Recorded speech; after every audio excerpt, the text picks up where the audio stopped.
மதியினமாய் வாழாதே, மதியினரோடும் வாழாதே. முன்னுரை. ஒரு காலத்தில் அடர்ந்த வனப்பகுதியில் புலி ஒன்றும் கழுதை ஒன்றும் ஐக்கியமாய் வாழ்ந்து வந்தன. ஒரு நாள் அவைகளுக்கிடையே ஒரு விசித்திரமான வாக்குவாதம் உண்டானது. வாக்குவாதம்.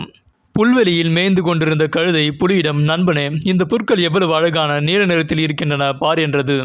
அதை கேட்டு அதிர்ச்சி அடைந்த புலி, இல்லை நண்பா, புல் எப்போதும் பச்சை நிறத்தில் தான் இருக்கும், நீ தவறு செய்கிறாய் என்று மென்மையாக கூறியது. ஆனால் கழுதையோ தன் நிலையில் பிடிவாதமாக இருந்தது. நிச்சயமாக இது நீல நிறம்தான் என்று உரக்க கத்தியது. வாக்குவாதம் முற்றி இருவரும் காட்டின் ராஜாவாகிய சிங்கத்திடம் நீதி கேட்கச் சென்றனர். நீதிமன்ற தீர்ப்பு. சிங்கத்தின் முன்னிலையில் கழுதை முந்திக்கொண்டு கத்தியது, ராஜாதி ராஜாவே, இந்த புற்கள் நீல நிறம் என்று நான் சொல்லுகிறேன். ஆனால் இந்த புலி அதை மறுத்து என்னோடு வாதிடுகிறது. இதற்கு ஒரு நீதி சொல்லுங்கள். அனைவரையும் ஆச்சரியப்படுத்தும் விதமாக சிங்கராஜா, கழுதை சொல்வதே சரி, புற்கள் நீல நிறம்தான்.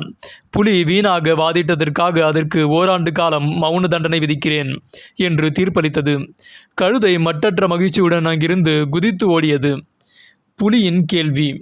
மனமுடைந்த புலி தனிமையில் சிங்கத்திடம் சென்று, ராஜாவே, புற்கள் பச்சை நிறம் என்பது தங்களுக்கும் தெரியுமே, பின் ஏன் எனக்கு தண்டனை கொடுத்தீர்கள் என்று கேட்டது.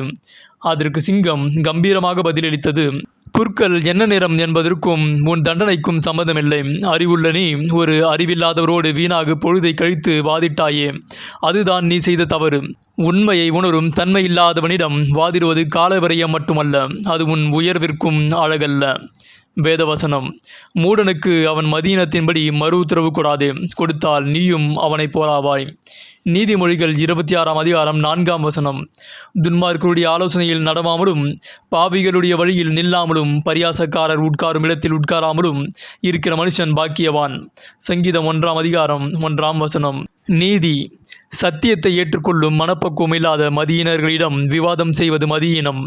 நாம் பழகும் நண்பர்களும் செலவிடும் நேரமும் நம்முடைய மேன்மையை உறுதி செய்ய வேண்டும். ஆமென்.